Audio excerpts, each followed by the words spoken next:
This is another episode of the Backstage Sports Podcast. I'm Joe Conor. I am JT Harker, and today, usually I would prepare this amazing intro for my friend here, but my life is a mess. I went to Mexico, had the time of my life, except got my phone stolen. Yeah. So we're going to wing it. Yeah. But this guy I met, I worked for him and his parents, his family at his family-owned, family-ran restaurant, two different restaurants actually, San Gennaro, Culver City, and San Gennaro in Brentwood, which have both since closed their doors, but huge legacy in the LA on the food scene, amazing Italian food. He carries that legacy on. He's an amazing chef. I personally have not had an opportunity to enjoy the food because I haven't seen this guy in years, but he's killing it in the business. We're going to talk about that. We're also going to talk about how he's been a lifelong diehard Lakers fan, lifelong diehard Kobe fan. He's got the Kobe jacket on right now. Shout out Kobe. Talk about the history of the Lakers. Talk about the current shorts. status of the Lakers. And also, I talked to him about this years ago. We're about the same age. I think we are the same age, and we were sharing high school basketball stories. And I know you played against Baron Davis in high school, and I want to relive that again and see what that was like, because he's one guy I think gets forgotten about a lot. But everybody put your hands together for my dude, Mr. Johnnie Handal. Yeah, welcome in. What's up, guys? Thanks for having me. Yeah, thanks Johnny, for coming. dude, it's been forever, dude. Where are you living and how are you living? I'm out in Woodland Hills, and I'm living the life, man. Okay. At least for me, I'm living the life. Yeah. Well, shoot, I'm near you. I'm near you all the time, man, because my son's, Nicole, my ex, she lives in Thousand Oaks. Okay. So like today when I'm picking him up from school, that's where he goes to school. So I'm back and forth. But I live in Lake Hughes. I'm an hour 45 away. So Lake Hughes, where the hell's that? dude, it's near Lancaster, but up in the mountains, and it's 20 degrees today. The I'm middle in the of snow. nowhere. Yeah. I'm in the snow. It's freezing cold. Yeah, you're literally in you're not in California. Dude, I'm not in California. You growing weed out there? What the hell you doing? No, I wish. I wish. But no, my grandparents have this cottage. They've had it for like 30 years, and they're getting ready to sell it. And when COVID hit, I was actually killing it on multiple levels. And I was like, you know what? I'm going to upgrade. I'm going to get a dope little apartment or a little house or something. And then we were 3 months in. I was like, you know what? I better maybe actually save money because what if COVID lasts like 6 months? How about that? What if this is like a 6 month thing? That'd be crazy. It'd be insane. 6 months. Whoa. What if it was 8 months, right? So here we are 5 years later, and I'm really glad I made this decision. Right. But dude, Exactly. first of all, let's just get into the recent shit. I haven't seen you forever. I also didn't mention that we balled a little bit together. I actually had played against him at the park right up the street from where we used to work together. And before I knew him, and then we played a little bit after that. This dude is maybe an inch shorter than me, lightning fast. Lightning fast. I played against the professor. I played against a bunch of D1 and NBA guys. He's one of the top 5 The quickest professor. dudes I've ever played against. That's how quick this guy is. Wow. But yeah, man, what's going on with the chef business? Because I literally haven't talked to you verbally since that started. How long you been doing it? Give us the name of the company and what you're doing. So I've been working as a personal private chef caterer for the past 10 years. I got into it. I was running my family's restaurants. I went to culinary school when I was in my early 20s, but I went just to help them out with the restaurants. And then I watched what all the chefs did in the restaurants, and I was like, there's no way I'm doing that. And I never heard of private chefing or cooking at wealthy people and celebrities' houses. I just didn't know it was a thing. Mm-hmm. And then a buddy of mine started working for Will Smith, and he told me how much he was getting paid. And I was like, oh, that's what I want to do. Yeah. And it's just a tough business to get into because I went to an agency, Green, and went with a resume. I didn't have any professional cooking experience. I cooked for, at that point, about 9-10 years. Finished culinary school and helped my family's restaurants out, but didn't have anything on. And they almost laughed at me. They're like, no, but who have you worked for? Oh, I've done dinner parties for family, but who? Yeah. And I was like, oh shit, I got to do this all over again. And I BS'd a resume. I had to bullshit. Make it till you make it. Sometimes we got to do it. That's the name of the game out here. Dude, I had to. I just took some family friends who were very wealthy and asked them if they'd vouch for me, because I know they call everybody. Yeah. They check up on you. How was he? How long did he work? They ask every question that's on their questionnaire, and passed with flying colors. So they started sending me out on interviews, And, you know, you meet with the state managers, assistants before you even meet the principal or the celebrity, whoever it is. And I was just hitting job. I mean, it's kind of a little bit of a personality contest. Yeah. So before that, I did acting school. So you really got to put that, like, you got to have that likability, because listen, everyone, all these people who are out there can cook. If you're out there and you went to culinary school, you can cook. Now it's about, will they like you? Do they want to trust you in their home? Yeah. And so forth. Yeah, they're buying you now. Yeah, you for know? sure. I was just gonna say, you got the gift of gab, and you can sell, you know, ice to Eskimos and fire in hell. So, you know, there it is. You were always gonna handle your business. That's basically how I came into it. I'm like, I'm just gonna get them to like me. Yeah. And that's all it was in the beginning, because you sit down, you interview, and you get them to like you. Then you get the opportunity, because they meet like 40 people, 30 people, 20, depends on who the household is. And then they choose like 5 to have a tasting. Then of those 5, they choose 3, have another tasting. Then they choose 1. Yeah. To your point, it seems like now in today's world, there's a lot with all of the celebrity chefs or the big name chefs. People have favorite chefs whose food they've never tasted before, right? Sure. Like one of my favorite chefs is Bobby Flay. I've never sat down in front of Bobby Flay and had him cook me anything, you know. But I love Bobby Flay. Why? Because I just love Bobby Flay. He's such a good cook on TV. For sure. Right. The food looks amazing, but you know, he's a great personality. Yeah, right. My son's all about it, dude. Joe actually was dying. One of the first episodes we had, I was in the car for that one because I was moving, and I told him that because Austin will watch these cooking shows, and then we'll go get something. It could be freaking In-N-Out. Like, it doesn't matter what it is. I mean, he does appreciate good food, but we'll go get like fast food, and he'll just be sitting there. He'll just be like, the way the cheese mixes with I'm just like, the descriptions. This little kid's describing the reviews. I live for the reviews. He's I want him to just do a YouTube channel where he just reviews people's burgers and food. And dude, he's all funny. Yeah. He cooks too, Johnny. He could cook us up a meal. Nice. He's 9 years old. He can do it. So I got a question real quick. What's your culinary style? Like, you know, everybody has this thing where they're like, I do rustic, modern Indian food, or I do, you know, everybody has a different thing. What's your thing? I do what I get paid to do. Okay, I love that. So if you want me to make Indian, I'm making Indian. If you want California fresh fare, I'm making it. You want Italian, you know, you want it plated, you want family style, soul food, barbecue, whatever, I'm making it. Do you have a favorite to cook? So here's the thing, like, I generally just love cooking, but what's most interesting to me is making something I've never made before. Okay. Yeah, that's like cool. I enjoy oh my God, I've never heard of that. Let me look at that recipe. Let me look into it, research it, and then, you know, make it the way it is, and then kind of try to make it my own after. I dig that. I do that. While we're on the food topic, I always thought I'd pretty much had all the food, like for the most part, covered all the bases. And as a kid, we had Indian food. There was a local Indian restaurant near our house. And my parents would get it, and I, for the most part, didn't like it. And that was my whole exposure to Indian food. So in my mind, that was Indian food, right? Yeah. Dude, when I lived in Redondo Beach, there was a spot, and I had it delivered one time, and then I could not stop eating this shit, bro. It was an Indian restaurant, got some curry stuff, lamb, whatever the hell, maybe some beef. Dude, I'm telling you, to this day, I had to stop eating it because I would eat. It's actually fattening because they use a lot of like cream and or milk in making the curry and stuff. Dude, I would order 2 of them thinking, oh, I'll eat this today, I'll eat this tomorrow. And kill it.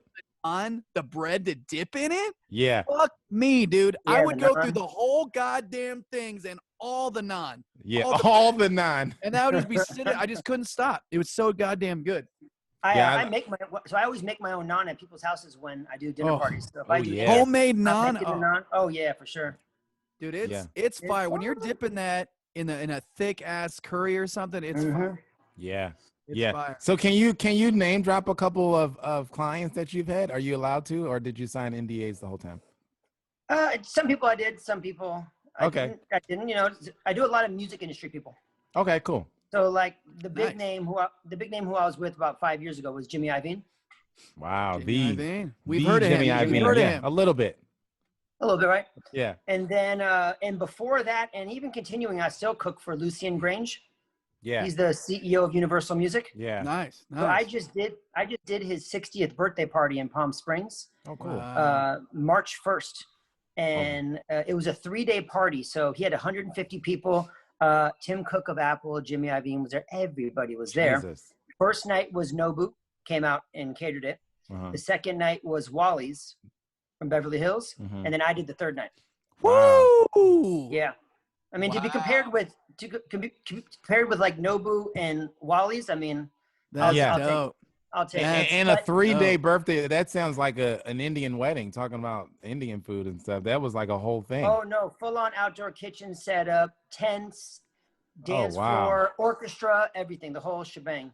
Wow. Wow. A 3-day birthday party. 3-day birthday party. But you know what? COVID spread there. And Lucian unfortunately got COVID and he got really ill. He was on a ventilator and Oh wow. yeah, he was just hanging on and he survived. So, you know, thank God. That's good. Well, hey, shout out to your pops, man, because I didn't tell you, Joe. His dad just had a bout with COVID, fought through it like a champ, but it's some serious shit, man. Crazy. He had 21 days in the hospital. He had 12 days in ICU. I mean, luckily he didn't need a ventilator, but we got lucky. But still, even when you're out, like you're out, it means nothing nowadays. People are dying left and right from once they go home. Yeah. Complications, blood clots, heart issues. And they're saying like people are getting it again. And people yeah, are that's getting the it other again, thing. right? I did hear that, and they're talking about some type of new strain that's happening now. It's mutating into something else. It's like we need to leave this planet. It's gonna, like the flu. It's gonna keep turning into something else. You know, while we're on the topic of your dad too, I know I mentioned that I worked for you and your parents, but just so everyone out there knows, when I say I worked for them, they would bring. And first, I got hired through a friend at the Culver City location, and then I worked exclusively in Brentwood. But then I would go do something else, like move to Hawaii and move to Vegas and then come back. They must have employed me 5 or 6 times over the course of 12 years. And then eventually, you know, after I worked there once, me and Johnny were friends, so I could just text him. But at first it was like getting in, and then they would just pretty much, if I needed work, they would conveniently have spots, and they would always bring me back, and I really greatly appreciate it, man. And shout out to Linda and Jay, because they were always really good to me. But so you get into this business, you're dealing with celebrities. It's actually dope because we're really like a music sports podcast, right? Most of our guests are big time producers, big time writers, artists, whatever. And then we've been lucky enough to get some athletes like Olden Polynice recently, and some people that I played against in college and high school and stuff, and some athletes. But so you get into this business. What is it? What is your daily kind of thing like with this business? How many different things you have going on at one time? So I usually just do dinner parties. I like to just do like either high-end dinner parties, cocktail parties, or, you know, just families call me in just for an evening. I don't love to do full-time anymore, because in a way you're locked in. Your holidays, you know, every major sporting event, everything, you know. And I got kids, young kids now, and I paid my dues in the cooking field, and I don't need to do. I mean, I probably make more money than I make a lot more money than I would working for just one family by just doing dinner parties and weddings and stuff like that. So, but when COVID hit, it was like in 1 week, I got all these calls. I had 3 weddings over the summer that canceled. I had these dinner parties in March, April, May, June, people calling left and right in 1 week. Everything on my books was canceled. And I was like, oh my God, what am I going to do? And I got lucky because, a client of mine I went to Italy with last year for 3 months. I went with Kid Cudi. Oh, dope. So dope.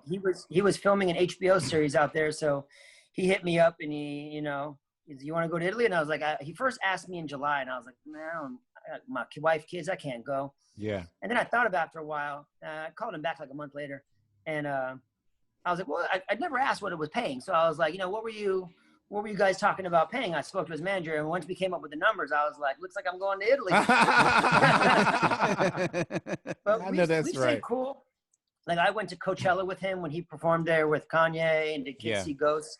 So I've done a bunch of stuff with him, and he calls me here and there, like, you know, 2 to 8 times a month. Hey, come through. Can you cook for me tonight, tomorrow night? I got a friend coming over. It was always random, but when COVID hit, I was at his house doing like his birthday weekend, and he's like, yo, I'm moving to Woodland Hills. Where do you live? I'm like, Woodland Hills. Oh, and wow. He's like, oh, dope. So we kind of stayed cool on that. And then when COVID hit, he hit me up and he's like, yo, how far are you from this address? Would you be willing to come cook for me every day during COVID? Because I'm not leaving the house. I don't want to get COVID. Yeah. And I was, what do you mean by every day? He's like, I mean, every day, like 7 days a week. Wow. And now that I just saw, you know, I figured we're going to be at home doing nothing. Yeah. and my wife's gonna be home doing nothing, and all my dinner parties are canceled. I was like, yeah, why not? So I literally cooked for him for like 87 days in a row since April 1st. Wow. And then I was like, I can't do every day anymore. I'll do weekdays because he's easy going. Like he wants his own space. So I'm not hanging out at his house. I cook and I leave. So I can. He's down the street. I go, come back. So I'm able, like, it's honestly like the perfect job for me. I can spend time with my family and I can make money and cook. So I'm kind of staying along with him. He just left to New Zealand to film a movie. So I'm just chilling right now. This is the first time right now in like 8 years that I haven't been working like full time, and it feels good. Yeah. I feel Feels that. good. That's dope. So I know Joe's got a whole lineup of stuff to talk about. He is a giant LeBron James fan. Yeah. Who obviously is playing for the Lakers, who obviously just won a championship. So this is probably going to be my least favorite podcast to do of all time. Between the two of you. I just became a LeBron fan a couple years ago. So, crazy. Welcome in. I was like, this guy has never traveled in his life. But listen. But I love him now. Before we get into the current status, like, let's talk about your basketball history, and then we'll get into kind of your Lakers fandom history, and then you guys can start talking, and I just won't say a word for like 5 hours because we'll just talk about LeBron James and Lakers. But I'm pretty sure you're like me, grew up playing some different sports, but fell in love with basketball, which was not the sport we should have played at 5'9", 5'10", 150, 60 pounds. Athletic, but not overly athletic white guys with 30-inch verticals. But that's what we did. We love it. We still love it to this day. For sure. But how did you kind of get started in sports and specifically basketball? And then what was your journey like? And give us some stories. Man, I don't think I started playing basketball until I was like 10 years old, which is crazy now because my son is 7, my other son is 4. My 7-year-old, he's played in like 9 leagues already. Wow. Like 9. Yes. He's on a traveling team at Sierra Canyon where LeBron's son goes. He's on like the little kids traveling team there. Yeah. And like me not starting it until I was like 10. Like we didn't start until there were 10-foot hoops. There were no like 8-foot, 7-foot hoops now leagues like that. So like when you could shoot on the 10, that's when you started playing. So that was pretty much how I started. And I grew up like where I lived. Then there was the park. Then there was my family's restaurant. I had to pass the park to get to the restaurant. So, I'd ride my bike back and forth, and it was just a sport that my dad liked. He loved to watch it. We go to games, but I really took on to it really quick, and I was good at it. I was pretty athletic as a kid. So, basically ended up playing high school basketball at Santa Monica High School. I did some basketball camps over the summers. Baron Davis is over here eating pizza next to me, and Luke Walton's over here, and all these other cats who were in the league. Paul Pierce and Jason Hart played against a bunch of cats in high school, especially being at Santa Monica High School. But I still ball. I still play on adult league teams. Nice. The last adult league team I was on, Katino Mobley was on my team. Oh wow. He's on ball until he's 90. Oh man, he's nice. Yeah, he's got the gray and everything. He can ball. He can ball. Don't let that gray fool you though. Right. And we had Hank Basket on our team. We had a good squad, man. But like COVID hit, and we haven't played. Yeah. Speaking of like pickup ball and playing in leagues, I was for a while too. But one guy that reminded me of you when I played against him, although I will say better, but it was the professor. This dude was nasty. Yeah. Yeah, I was mad when I saw him. I was like, I thought I was the white dude with handles. I'm telling you right now, this guy, he's a little guy. Like we're both smaller guys, but he's also really skinny. Like he couldn't. I could have just posted him up all day. But dude, unguardable. He is so quick, and his handle is so fucking stupid. Well, his arms are crazy long. His arms are crazy. Yeah, he's long. Yeah, and he's just out there working on Jason Williams handles all day. Like it's just like this. The stuff he can do is just so ridiculous. Like I did that in high school. I worked on Jason Williams handles all day. And then like after high school working and stuff, like I didn't have time for all that. Yeah, like, right. You just go out and ball. So in high school, give us some guys you played against. Did you play AAU ball? I did in my like 9th grade year. And then I just got busy with high school basketball. Okay. So I played down at Hollywood High School and in North Hollywood. Gotcha. Who did you play against like in high school ball? Did you play against Barron in high school ball? Well, I played against Barron, yeah. I played against because he was at Crossroads. I was at Santa Monica High School. So we were 13 blocks from each other. And the Wow. funny story about that is, my mom about a few months ago was down at the beach with my kids, and a buddy of mine, Brian, calls me, and he's like, "Yo, me and my friend saw your mom at the beach at the little playground, and our kids all were playing, and they got along real well. And me and my buddy wanted to know if you wanted to come to the park with us on Ocean Park, and just hang out, let the kids play." He's like, "Yeah, me and my boy BD." I said, "BD? Baron Davis?" And he's like, "Yeah, me and Baron Davis are homies. That's whose kids your kids were playing with your mom that day." I said, That's "Oh, dope. yeah. When are you guys gonna go to the park?" He's like, "At 4:00 today." I'm like, yeah, I'll be there. That's dope. I'm like, "Sorry, honey, we're gonna be late for dinner tonight. We're gonna go take the kids to the park over here." Yeah. That's sick. That's sick. Yeah, We ended up Austin, chilling a couple of times, letting the kids play, and it was cool, man. that is cool. It's But- crazy now, man. Like you were talking about how I mean, you said you didn't start playing until you're 10, but there wasn't basketball leagues when I was a kid. Like I had one buddy Yeah. who played in like a rec league, and I thought that was so cool because I just didn't know there was basketball for our age at the time. I was in t-ball and baseball, and Yeah, I was playing I did all that soccer. t-ball stuff. Yeah, and then Yeah. fourth grade was the first year we had sports in school, at least my school. And then there was a basketball team. I don't think I played that year. There was flag football. I did that. But basketball, and then I didn't really love it until, Michael Jordan blew up and I fell in love with the game. So we're talking like 6th, 7th grade before I was really all in on Oh, basketball. wow. Yeah, because we didn't have no crazy AAU circuit where like you have No. middle schoolers dunking. I just watched a video that went viral the other day of a bunch of middle schoolers in a layup line, but everybody was watched it. dunking. No I one saw that. no Every one kid laid was up. dunking. Everything was a Insane. dunk. And Yeah. I remember seeing teams like that in high school and being amazed. Yeah, I was just Wow. gonna say, Yeah. I was one of 2 guys my junior year that couldn't dunk. Yeah. And we thought it was so dope. Yeah. And we were mostly white, so we were like, dude, we're just all these white dudes that can all dip right now. This is sick. And now middle school teams, Oh, middle yeah. school teams are dunking. Crazy. Yeah. And they're Well, staring you in the eye. They're 6'4", 6'3", 6'2", and they're in 7th grade.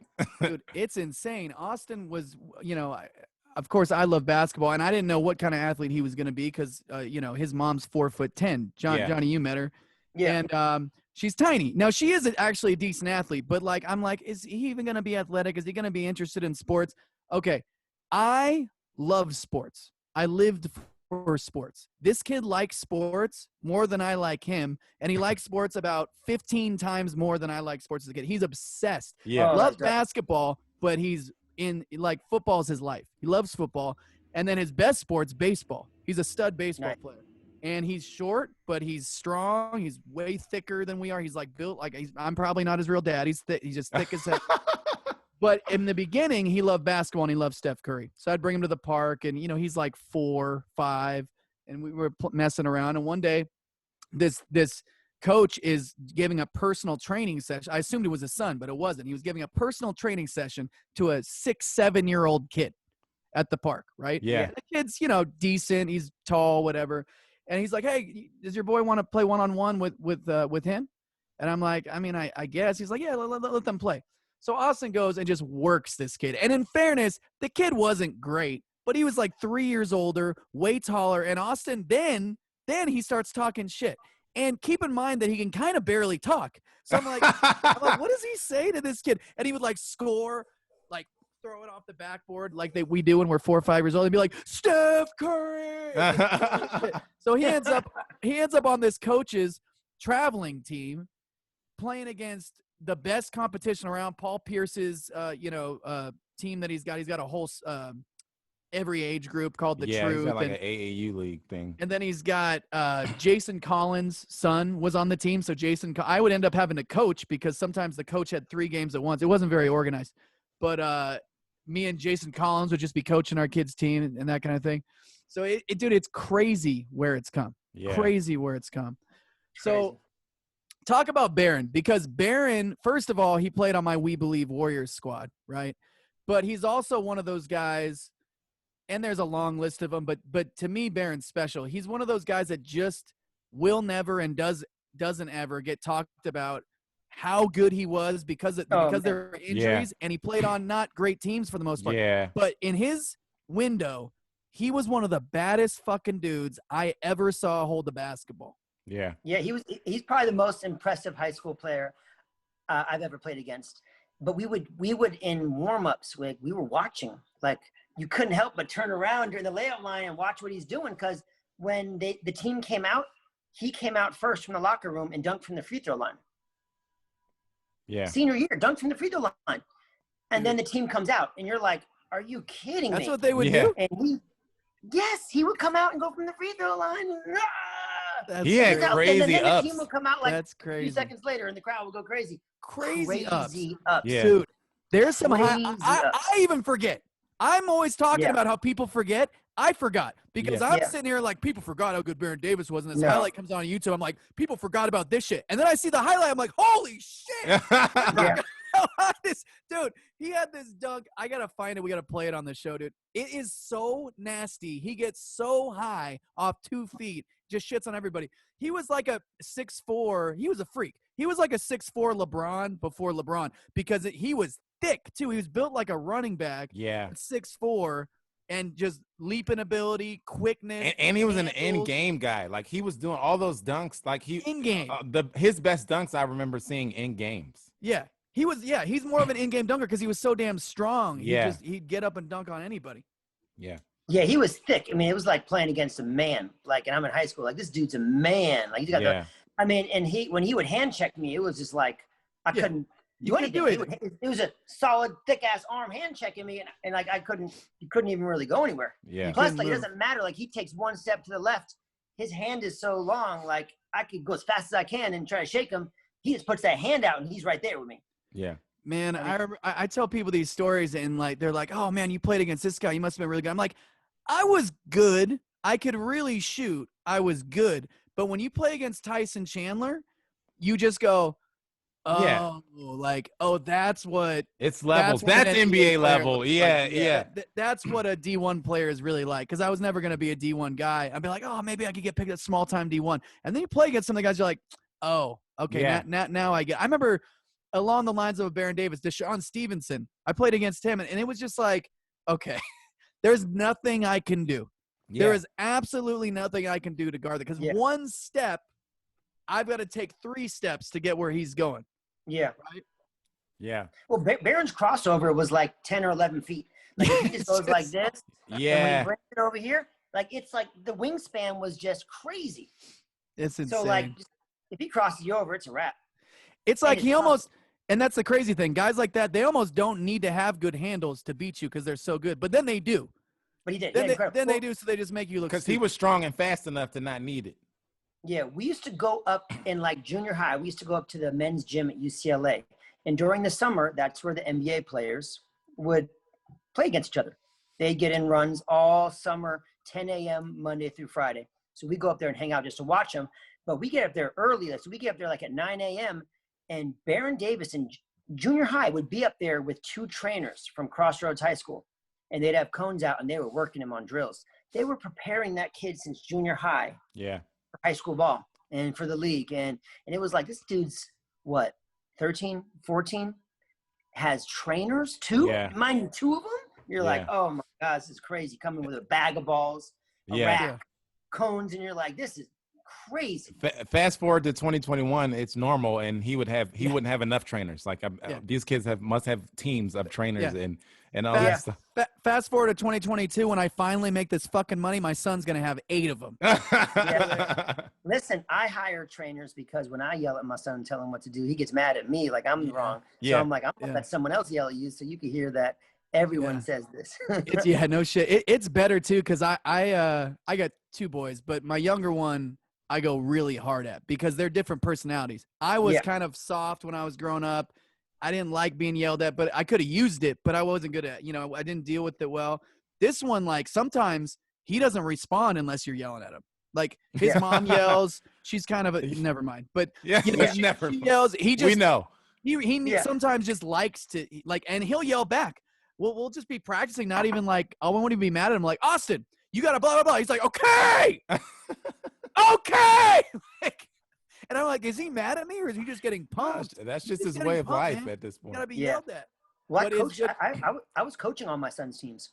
Yeah. So I'm yelling at them, and my older one, he's a little more sensitive. So when I yell at him, he shuts down. Right. My little one, I could yell at him. He's like your little one. I could yell at him. He's going. But he's young. He's 4. He's not there yet. But my 7-year-old, he's nice. Yeah, that's dope. You know what?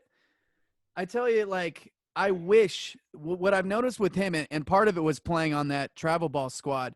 You walk into these gyms, dude, it's like a high school game. Yeah. It's like a big time high school game. Like when I would go into like our rivals gym. Yeah.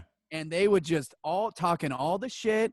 And of course, I'm one of the better players, on my team and in the area. I'm known, definitely in the league, because I've been playing against these kids for 6 years at this point, right? Mm-hmm. So I'm hearing all the shit, my name, all this stuff. I dealt with it okay, but if I would have had more and more years, and then also not always like learn to just not shut down when coaches are yelling at me or my dad's yelling at me, or because my dad was always afraid to yell at me because that, like, just keep doing it and just tell them why you're doing it. Because the more comfortable they get with it, because, dude, they're going to get into situations, whether it's the coach or in a hostile gym, where all of a sudden you'll get shell shocked. Yeah. And all their games are like playoff games. Like if you go to one of those AAU weekend kind of atmosphere things, there's 50 games going on at the same time. Oh, yeah. There's 100 people watching on every court, and it feels like I couldn't imagine. Like the only thing that I can relate to that is playing in the playoffs in high school. That's it. Yeah. Like, well, they have that every game. And now imagine everyone's got their phone out, and if you get crossed over, fall down, or if you get dunked on. Yeah, how about that? Thousands of people to millions of people are going to see it on fucking YouTube and Instagram. Yeah. And all the homies running. And that does suck. That sucks that you got to be in sixth grade and you're going to be all over the internet getting crossed over. It's another layer. James. It's another layer of pressure that we didn't have. You know what I mean? It's that whole social media aspect of it, because now you got to live in 2 people live streaming your games and all of this stuff like that. You know, I guarantee. I haven't even thought about that. I guarantee you, kids quit because of that. Probably. They get all over Instagram, and then it spreads around the area, and all this time I'm done. I'm not playing basketball. Oh, for sure. Yeah. But the competition's crazy now for kids. It's crazy. Oh, yeah. Like, these kids are good at like 5, 6, 7 years old. You're like, oh my God. Insane. Dude, that's why I took Austin out, because he was a good player. Like, he was starting on the best team around for his age group. I was proud of him, but I'm like, dude, this isn't your sport. You're lucky if you hit 5'8", and you're not overly fast. Let's go do what you're good at, because there's only so much time. Yeah. You know what I mean? Like, let's be serious and let's go do something, because I want him to be able to get through high school at least. Yeah. But, talk about how you fell in love with the Lakers. Obviously, you grew up in LA, Johnny. When did you start? What era did you start? Was it your mind? So I would imagine it was the tail end when Magic was playing, maybe a little Kareem. Sure. And what's your journey as a Laker fan been like? Oh man, it's been incredible. I mean, if you're a Laker fan, you just get to see winning your whole life. I mean, I grew up with just winning. So I can't imagine being like a Clippers fan or something. What you have to go through. Shots fired. I don't get how anybody in LA wants to be the Clipper fan. I just don't get it. But like growing up a Laker fan, it was amazing. I mean, I came at the tail end of the Kareem era from watching games as a kid. So I remember watching like a few championships and then the retirement ceremony of him in the rocking chair. And then I watched Magic for a bit. But like when Kobe came, I just graduated high school. Yeah. Because me and Kobe are the same age about.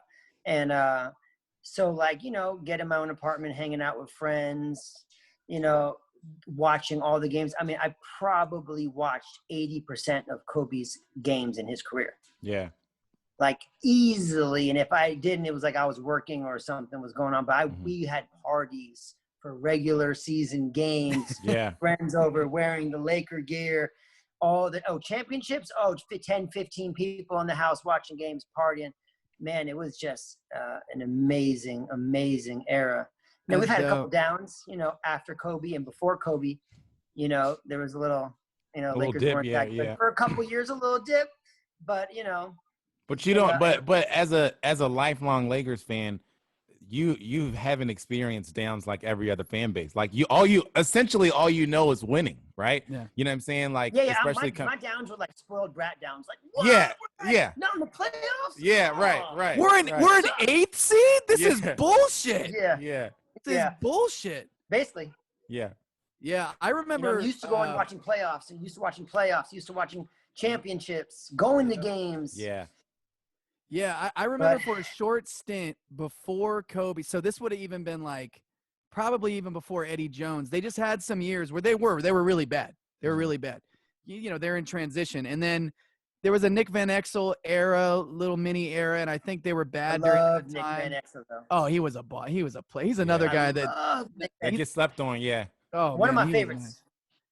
I mean, even in Denver, he was nasty. Yep. He was nasty. So let's talk about Kobe. So obviously we lost Kobe. Now I've told this story. I'll give the short version, but there was I was like you. He came out of high school, so that was dope because he was like my age. Can you hear us?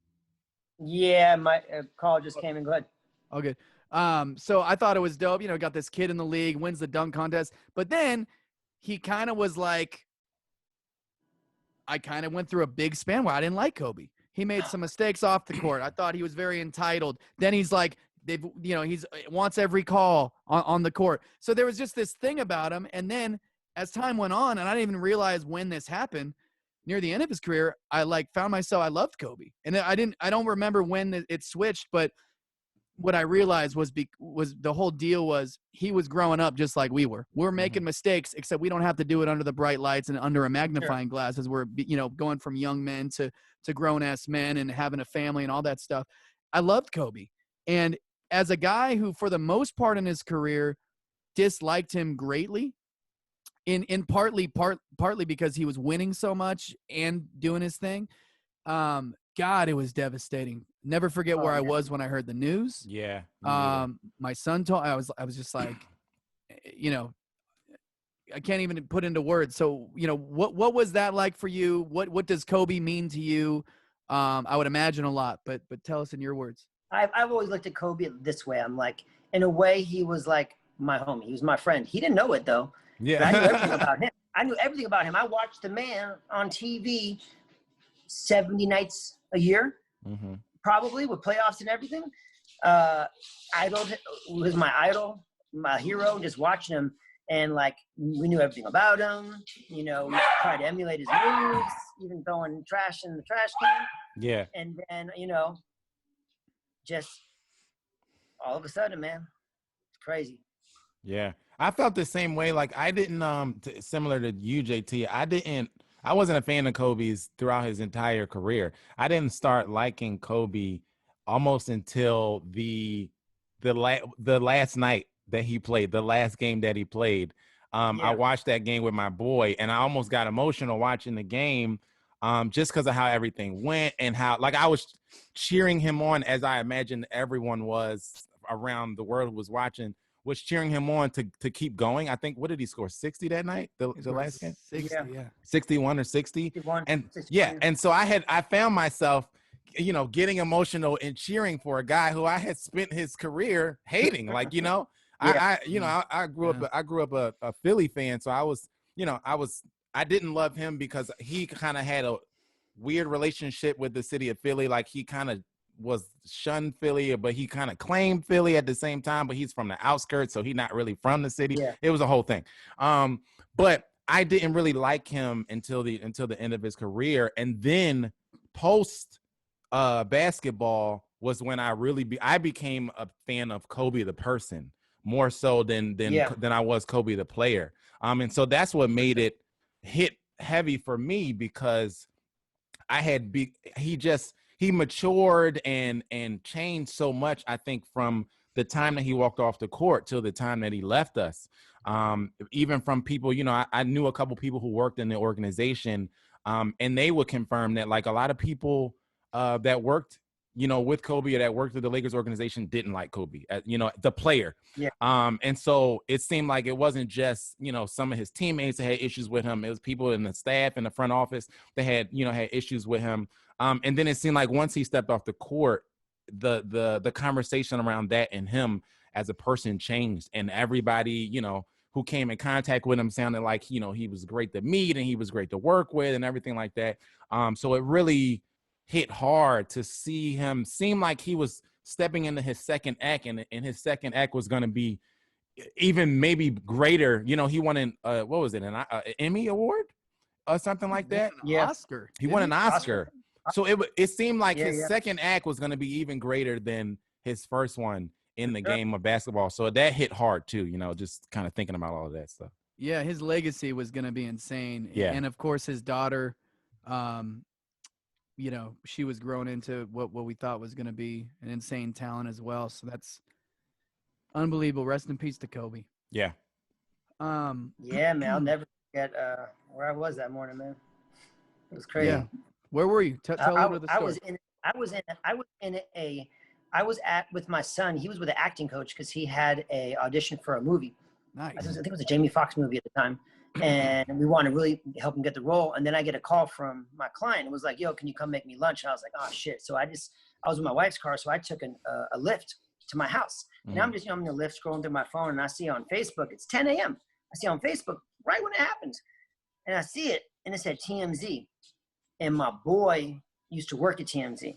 And I texted him and I said, bro, is this shit true? And I sent it to him. He didn't even see it yet. He said, if TMZ posted it, it's true. He said, TMZ does not fuck up. Yeah. They only post facts. Yeah. He's like, they don't make mistakes. And, oh, man. It was tough, man. I had to go to work. I went to go work all day, did lunch and dinner for my client.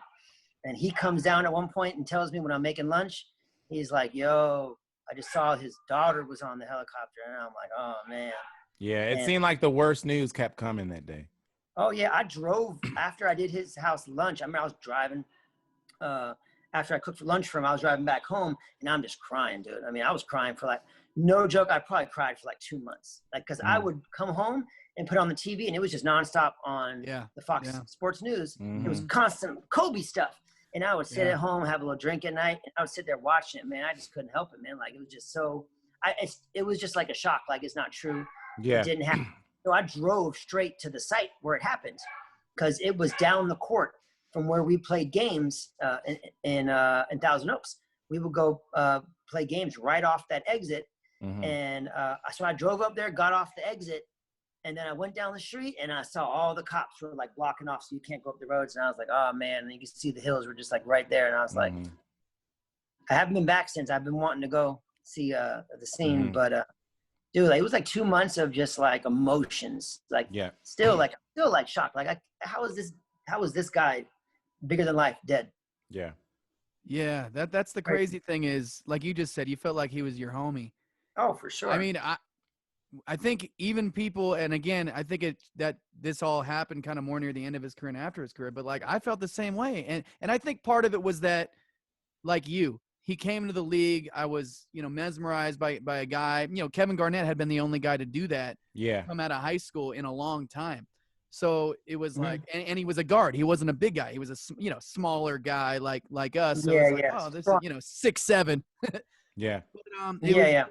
and just to know that you saw his whole career, even Michael Jordan, I didn't see his whole career. I never saw him in college. Like I was a little young. Yeah, no, I didn't either. To watch a guy just, and from being a kid to kind of growing up with him, you're growing up, he's watching it. You grew up with us, Now I'm teaching my kids, like, he's like, well, I'm teaching him lessons and he'll ask questions. I'm like, look, go watch Tom Brady, go watch Kobe Bryant, and go watch Mike Trout. And if you can, and now it's Mookie Betts, but I'm like, if you watch those guys, if you play every game, every damn game, like those guys, then you're winning. You know what I mean? Like, even if you lose, that's how you play the game. Like, it's your last game you're ever going to play. And I never would have thought I'd be using Kobe Bryant in my life lessons to my kids. You know? Well, the guys play with so much heart. Oh man. I mean, just insane. I mean, just tenacity and those are the things. A lot of that is why I hated him. Right. Yeah. But then it ends up being like, well, wait a minute. Like, if my son plays like that every game, he's leaving it all on the court. Yeah. You know what I mean? It's. I remember for the what they did the what do you call it when they did their celebration? Usher was singing. Oh, his memorial service? Yeah, the memorial service. And I didn't, because, if you're not a basketball fan, you might still be sad, but I don't know if everybody feels it like we would feel it or other people that would. Oh, no. It was like my homie dying. I've had some friends die in my life, and it felt just like that. Like that? Yeah. Like close friends. Yeah, it felt like that. Like, when I lost my close friends, I felt like that. I hurt like that. That's crazy. That's crazy. Well, rest in peace to Kobe. And before we get into whatever Joe's got lined up for us today, let's talk about this current really good Lakers basketball team with LeBron James, The champions. the That's what you're talking champion, the about? champion Los Angeles Lakers. How did I you mean, feel when they landed LeBron, and how do you feel now? it's funny because I hated LeBron before. Hated him. No, hated him in the day. Because mind you, we just had a few years of sucking. Yeah. Just being terrible. And the day we signed him, it was just like, bing, love the guy. My line was like, I would always be like, he's got travels, everything he does, he takes extra steps. And I was like, we signed him. I was like, he ain't never traveled a day in his life. I never seen him travel. Don't ever say that about LeBron.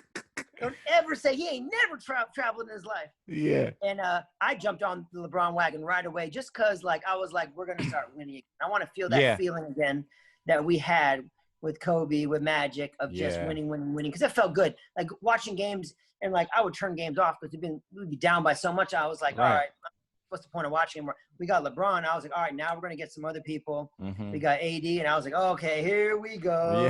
Yeah. And listen, even just the fact that the Lakers won right after Kobe died, for me, it's just like a magical story. Like 20 years from now, they'll make like movies about this, right? And documentaries about just like it's like a dream story. Like the hero dies and the team wins for him. It's crazy. It couldn't be more perfect, right? Yeah. I was cooking for well, it could be. We could be out of COVID and there could have been actual fans there. Well, true. We could have actually had a parade and everything. So right. Man, the parade would have been dope. So dope. But maybe this year. I know. don't know. Maybe. Knock on wood. Yeah. People will just make a parade. I mean, I went to every Laker parade of Kobe's. Everyone in the crowd acting crazy. It was amazing. Yeah, well, I'll tell you what. This guy here was at my house when Philly finally won the Super Bowl and flew home to attend the parade. Yeah, I did. That's how excited he was because they haven't experienced winning like you have with the Lakers. No, not at all. Yeah, I cried when that happened. Yeah. Yeah, literally. That's amazing. Man, I was in the Coliseum for the one. God, what year was that? When the Lakers won the championship, and they had the parades were so big they had to have it at the Coliseum. That's crazy. So they did it from the Staples Center to the Coliseum. Then they went into the Coliseum. They drove in with the what's it called, the buses, and then they all got out, did all the speeches. Oh man, amazing. That makes more sense because you can't hold it in that downtown area. Yeah. No, it was getting too crazy in the streets. Yeah, it's too crazy. But we go all of our all my homies in the jerseys, and we drink in the morning and stuff. Yeah. Good times, man. Yeah, I miss the parades. That's dope. Yeah. Well, the parades is coming back. We're gonna get another one this year. I'm booking on sure. that. I'm booking on that happen. The King James went off last night against the Cavs, the same team that just beat the Nets, and Kyrie and James and KD. They beat them twice. He went off last night for 46 and 8. And outscored them in the fourth quarter. He outscored them by himself in the fourth quarter, the whole team. That's nice. Yeah. That's nice. It's funny because I was watching highlights today of Kobe. Just all day they've been on TV. Yeah. And at one game, I forgot who they were playing. They were showing it, and they were like, it was Dallas, I think. And they're like, Kobe played 3 quarters and had more points than the whole Dallas team. Yeah. I remember that. Oh my God, they would have more points than their whole team. Yeah. You know, we Joe and I, Johnny, sit on opposite, and well, not opposite, but we have our opinion on the GOAT. I'm curious to know your GOAT. Is it Kobe? For sure. I mean, just for the fact that here's my point. People say, "Oh no, he's not."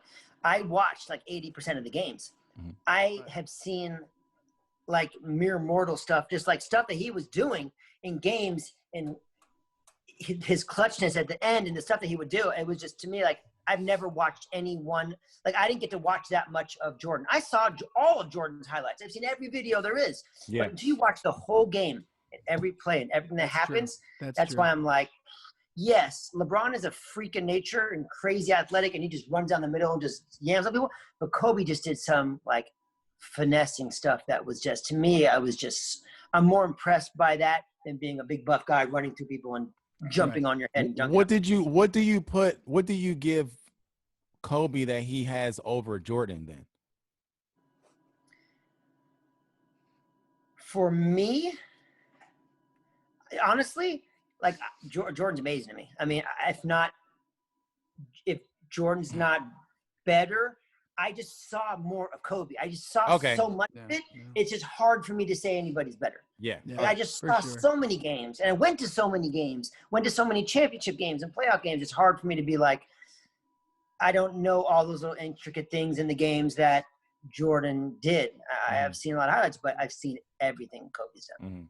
And if I didn't watch the game, I watched the highlights that night. It's interesting because I watched Conor McGregor very disappointingly lose the other night, which is a. How about that? Is the day we got back from Mexico and we're all pumped, and me and my cousin, and we were just like, and we're watching it, and we didn't know he had the hurt calf, and so we're watching. It was like, what's going on right now? Like, why is he not looking like Conor McGregor? And then he's like, wait, he's getting knocked out right now. I'm pretty sure he's continuously getting punched in the face, but with martial arts, with martial arts, you know, everyone's so different. And it's very visible when you've got a wrestler that all he wants, like Khabib, he wants to get you to the ground and pound or submit you. There's a very specific skill set that he has practiced to be able to do that. Whereas Conor has a very specific karate style stance. He wants to knock you out with the left. He can kick. Whereas Dustin Poirier pretty much just wants to punch you out and go on and on and on. And everybody's got this style. And it's always like a street fighter thing. Like, whose style is going to be able to crack the code of the other guy. And because they're basketball players in this situation, a lot of people are just like, oh, they go out and you put the ball in the hoop or you pass it to somebody else who puts in the hoop. And when you understand the game like we do and a lot of other people do, you start really looking at like, man, each one of those three guys, and you could throw some other names in the hat, they're so unique in the way they attacked you. Yeah. Even Jordan and Kobe, who are very similar, if you really watch them, you're like, oh, but they were still very different. They had to go with their skill set. Kobe was a little bit bigger. Maybe he was a little bit stronger. He had certain skills that maybe Jordan didn't have and vice versa. Jordan had these freakishly big hands that people still talk about to this day, where he could just do things with one hand that most people could barely do with two hands. So it's and then I remember watching Kobe, man, like that season he scored 81, and that season where he was just, in a few seasons where he was just the best player in the league. I hadn't watched Jordan for a while. He'd been out of the league. The last time I saw him, he was with the Wizards. Yeah. Still great, but not the same. I watched Kobe going like, man, he might be. He might be right now, because he had a window of time where it was like, wow, this dude is not only the best player on the planet, but he might be the best there ever was. And then I watched LeBron. When I really started watching, I'm like, whoo, this guy's pretty. You know what I mean? It's tough. But they all have their greatnesses, for sure. Yeah. Oh, man. Yeah. They're all, I mean, we had Olden Polynice on, which was dope. Joe is a friend of his, and he said it really best. He's like, he's a GOAT. He may not be the GOAT, but he's definitely a GOAT, and he deserves that GOAT status. So Olden Polynice, when I used to go to men's gym over the summers, he would go there with his cousin Woody. He has a cousin named Woody, and I forgot, I think Olden has a brother. Joe? Yeah. Uh-huh. Does Olden have a brother? I'm not sure. I've never met the brother kind of looks like him, and they had a cousin named Woody, and I'd go and ball with them. And then I was a kid, I didn't drive, so like every once in a while, Woody would give me a ride in the Range Rover to my family's restaurant, give me a ride after we would go ball up there. But like, me and my friends, we were pretty good, and we were like 7th and 8th grade, and he would see us, and we'd be shooting around with them, and he always kind of like respected us for being, he would play over there with all the NBA players, but he always like would hang out with us, talk with us, and then y'all need a ride after and give us a ride, because Olden lived up in Mountain Gate, which was not far from my family's restaurant. So, oh wow! I remember delivering every time I go by Mountain Gate. I was like, God, I delivered so much Italian food up there. Actually, Joe, I think I told you this, but we used to deliver to Mitch Kupchak. He lived right there. Did tell me that. Yeah. Wow. Yeah, Mitch used to hook us up with. He'd hook my family up with Lakers game Christmas Day tickets every year. Oh, dope. Every year we get close to Christmas, and I'd be like, "Hey, Mitch, is there any way I can get some Christmas?" I mean, it would be sold out a long time ago. Yeah, and he'd always be able to fix up some tickets. We go every Christmas, go to Christmas. Oh, that's Day, dope. Christmas That's a tradition. Yeah, we did that for years. Wow, that's sick. That's sick. Dude, Olden was super cool, man. As you can imagine, I was just like, I wanted to ask him so many questions. I mean, he knew Michael Jordan in college, like that whole era. He's got on lock. He was traded for. He's Scottie played Pippen everybody. He's played day. against everybody, like all of the. I literally Facebooked Olden Polynice like a year and a half ago. Messaged him, and he responded to me because I was like, "Yo, what's up with your cousin Woody? Is he still around?" And he sent me Woody's Facebook Oh, That's cool. dope. And I was like, oh, that's hilarious. He is that dude because he was really nice, and he spent a long time, way Yeah. longer than I thought he would with us. And he was really nice. He was Yeah, that great. was a dope episode. Go check it out if you haven't. It was great. Yeah, for sure. He's golfing right now, right? He's into golfing, right? I He's think I see on coaching. Facebook. Yeah, He's he posting well, he videos. probably does his thing, but he's been doing a lot of coaching. I know he's been trying to get an NBA job, but I know he's doing a bunch of coaching now. Nice. Yeah, he was a cool dude. All right, Joe, what you got for us? So we're coming up on time, so we're gonna get into some rapid fire stuff. But before we do, we obviously have the NFC and AFC championship games that happened this past weekend, which were great and epic games. We're gonna give Let's hear it for old white men. how about that? We're gonna give that the respect it deserves for next week, since the Super Bowl is not this weekend and it's next weekend. On next Wednesday's podcast, we'll go deep dive into our Super Bowl predictions and all that stuff, and the AFC and NFC championship games. One of the first things out of the rapid fire rundown is Phillip Rivers came out and said that he's retiring. So quick question for you guys, because it's been going around and I've seen people kind of debating it on Twitter and Instagram and stuff like that. Is Phillip Rivers a Hall of Famer? Ooh, that's a good question. And I honestly, I would have looked up his numbers if I wasn't running all over the state of California trying to buy a phone. But from what I remember, because people have had this conversation, I know when he was leaving the Chargers, they had that conversation because they didn't know where he was going to end up. By the numbers, I would say he probably has to be, but part of the equation, oftentimes, unless you're putting up breaking record type numbers, is usually the winning. He never made it to a Super Bowl. That's the thing, because the numbers. I'll give you his numbers. His career passing yards is 63,000, which is fifth all time. 421 career touchdowns.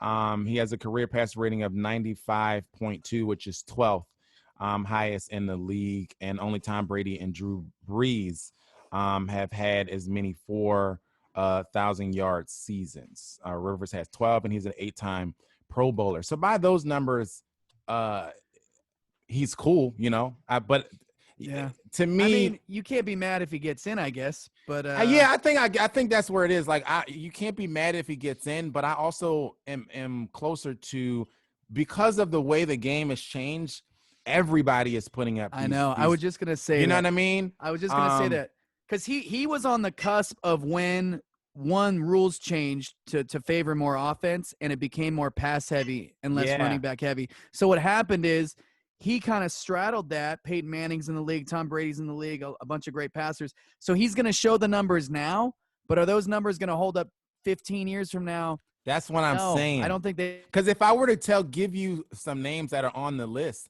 of the top 15, top 20, guys as far as, passing yards, Matt Ryan is on that list. You know what I mean?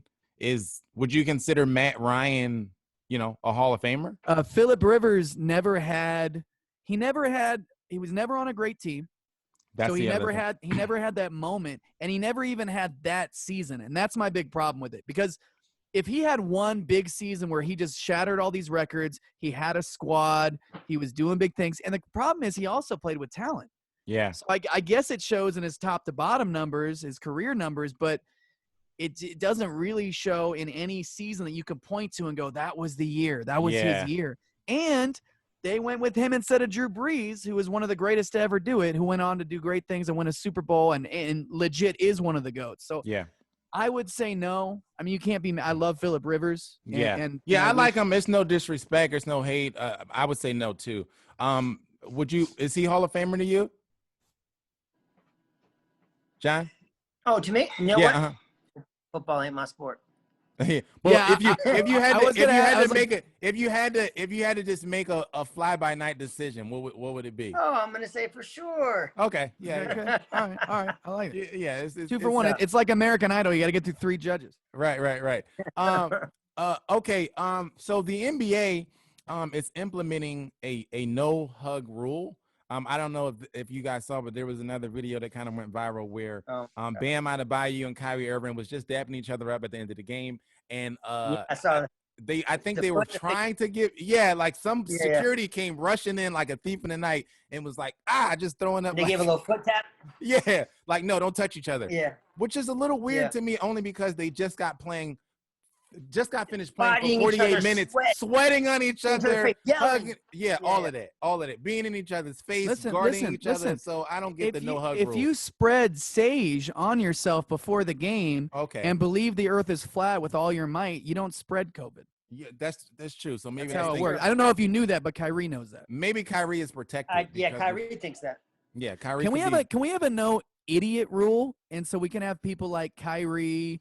And Kyrie wouldn't be in the league if there was a no idiot rule. Well, that's what I'm saying. He's so nice though on the court. Yeah, but we can't do that. He's nice. Did you see the Lions? By the way, before you say that, Joe, they're my pick to win the championship, Johnny.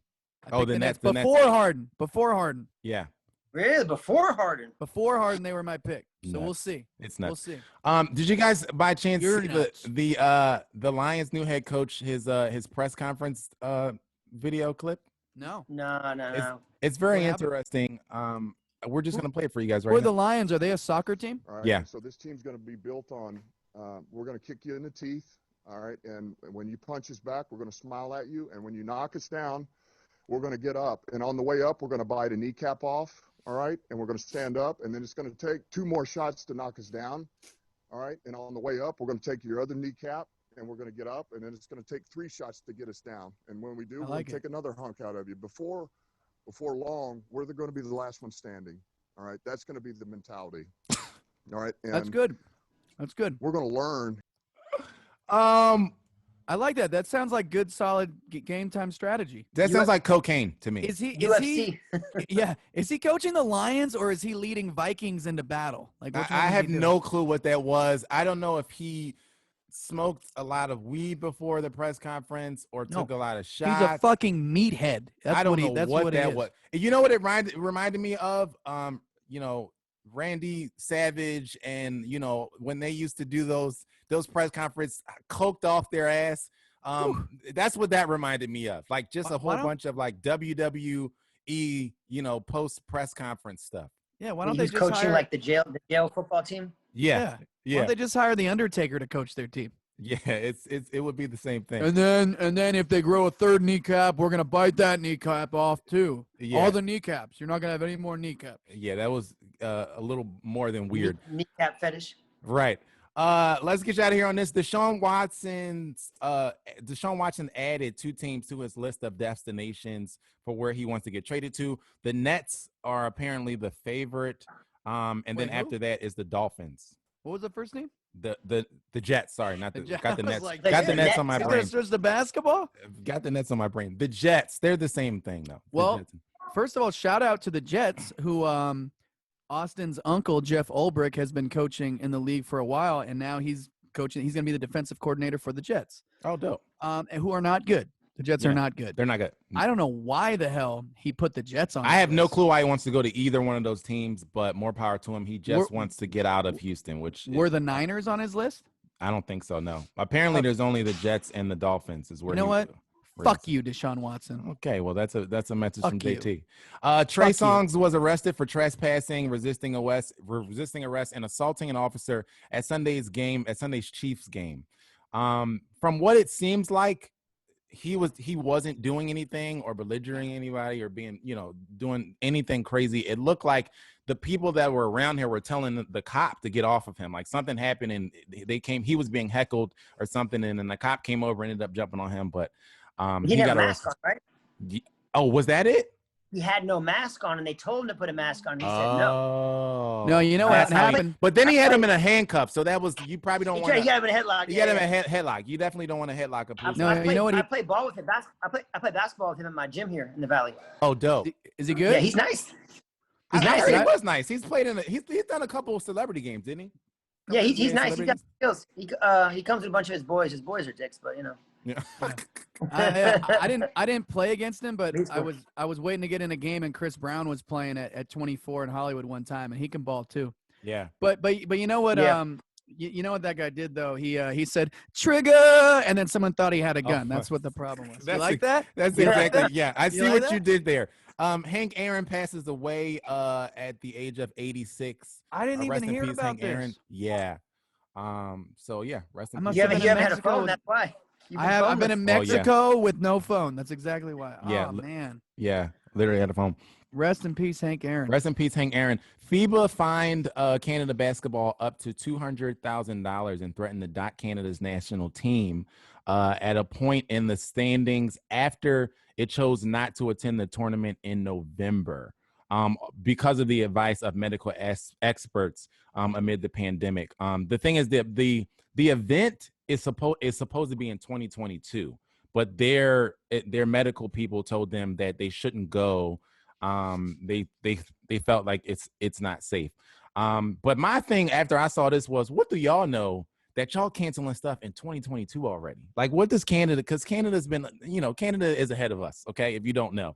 So I need to know. That made me nervous. Like, why y'all canceling events in 2022? Well, I'll tell you one thing. If China is going to it, I'm cool going to it. Yeah. If China's okay going, then Canada doesn't know what the fuck they're talking about, because China is way ahead of everything. Yeah. In every way. More than we know. I learned some things recently. I was like, oh shit, we're all gonna die. Yeah. Not from COVID. Not from COVID. But not from COVID. No. Yeah.